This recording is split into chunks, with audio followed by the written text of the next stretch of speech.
सभी को जय मसीह। मैं परमेश्वर को धन्यवाद देता हूँ कि ये सुंदर समय परमेश्वर ने मुझे दिया और मैं कुछ बातों को लेकर मैं आपके करीब में आया हूँ मेरे प्रिय।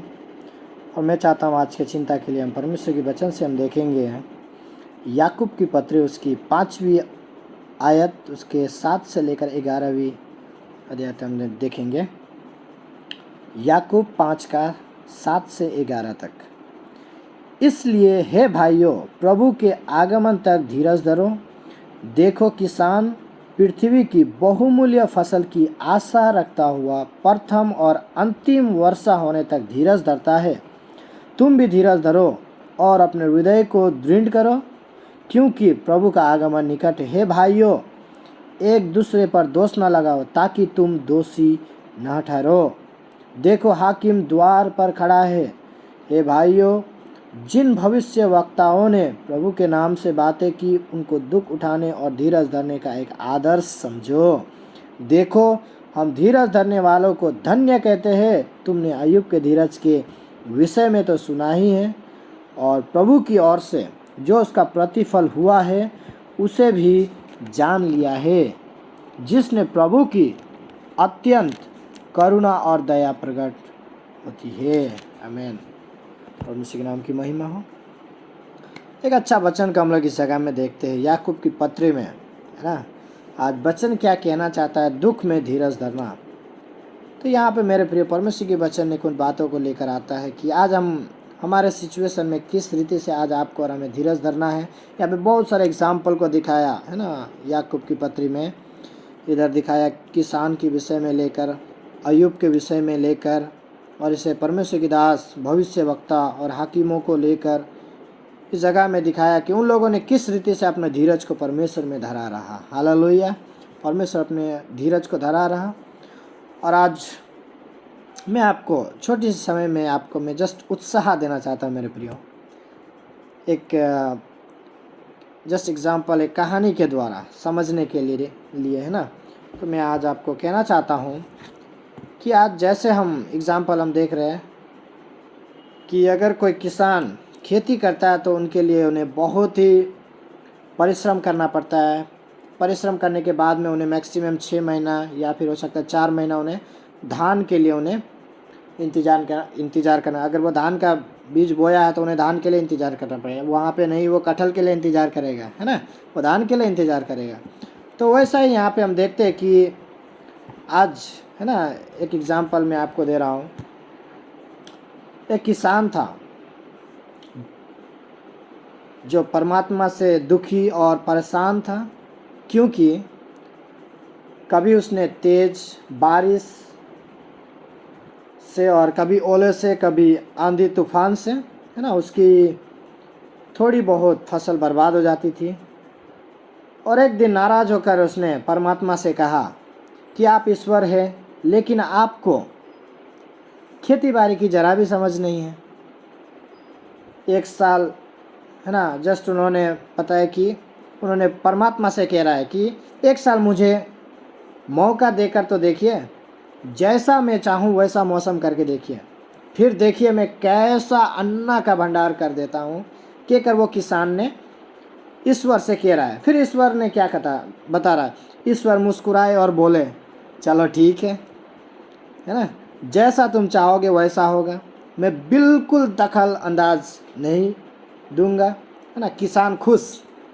उनके बाद में उसने क्या किया? उसने गेहूं की फसल बोया। जब धूप चाही धूप मिली, जब पानी चाहा बारिश मिली, लेकिन उसने तेज ओले, तूफान, आंधी उन सबको कभी आने ही नहीं दिया।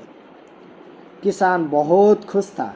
क्या था? किसान बहुत खुश था, क्योंकि ऐसी फसल कभी नहीं हुई।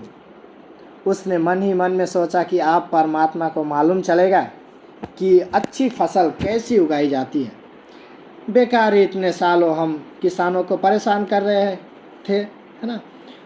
अब फसल काटने का वक्त आया, तब उस व्यक्ति ने फसल को काटा और देखा, यह क्या, दिल पर हाथ रख कर बैठ गया। गेहूं की एक भी बाली में दाना ही नहीं था। उसने फिर क्या किया? ईश्वर को फिर पुकारा, हे प्रभु यह क्या हो गया? फिर ईश्वर ने कहा, यह तो होना ही था। इन पौधों को केवल तुमने अच्छे अच्छे मौसम दिखाए, इसे तुमने संघर्षों और चुनौतियों से जूझने का कोई मौका ही नहीं दिया, इसलिए ये क्या रह गए? खोखले रह गए।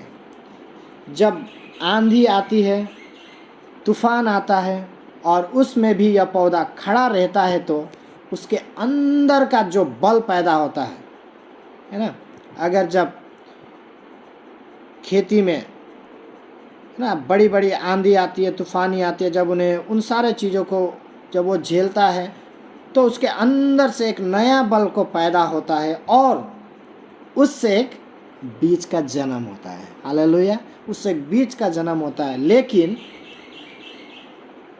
ईश्वर ने बताया, तुमने इन्हें संघर्ष करने ही नहीं दिया। एग्जाम्पल देखते हैं, सोने को भी है ना, सोना बनने के लिए उन्हें क्या करना पड़ता है? तपना पड़ता है, हथौड़ों की मार सहनी पड़ती है, इसके बाद ही उसका चमकदार काया सामने आती है। हालेलुया, यह बात हम इंसानों पर भी लागू होती है मेरे प्रियो।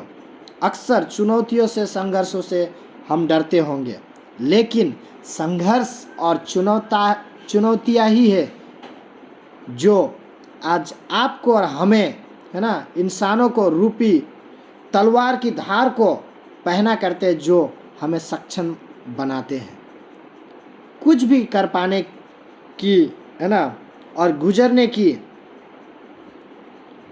तो लाइफ में मेरे प्रिय कभी भी कोई चुनौतियाँ या संघर्ष को, है ना, आने दीजिए, उससे घबराइए मत, बल्कि उसे वेलकम कीजिए। आप अपने जीवन में देखेंगे कि परमेश्वर आपको किस रीति से इस्तेमाल करेगा आने वाला दिनों में। हालेलुया, मैं आपको यही कहना चाहता हूँ मेरे प्रिय, आप अपने जीवन में कोई भी चुनौतियाँ, कोई भी कष्ट, कोई भी संघर्ष जब आपके जीवन में आ रहा है मेरे प्रिय, आप उसे वेलकम कीजिए और आप ये प्रार्थना कीजिए, अब मेरे साथ प्रभु है। आप उनके लिए उपवास बैठिए, है ना, निडर होकर परमेश्वर से ये प्रार्थना कीजिए, परमेश्वर आपको हिम्मत देगा, है ना। उस व्यक्ति ने, वो किसान ने उस पौधा को, है ना, उस खेती बाड़ी में जब वो कर रहा है, उस जगह में उन्होंने जैसा चाहा वैसा ही दिया, लेकिन मेरे प्रिय वैसा नहीं। यशायाह 55:8 में कहता है कि परमेश्वर का इच्छा, मैं आपको पढ़ के सुनाता हूँ एक बार, आप ठीक है ध्यान से सुनिए। यशायाह 55:8, क्योंकि यहोवा कहता है, मेरा विचार और तुम्हारे विचार एक समान नहीं है, ना तुम्हारी गति और मेरी गति एक सी है। हालेलुया, बहुत ही अच्छा वचन है मेरे प्रिय। तो परमेश्वर आपको और हमें बहुत ही आशीष दे। मैं God bless you. Thank you. मेरा नाम मंसूर अली है। Okay, God bless you all.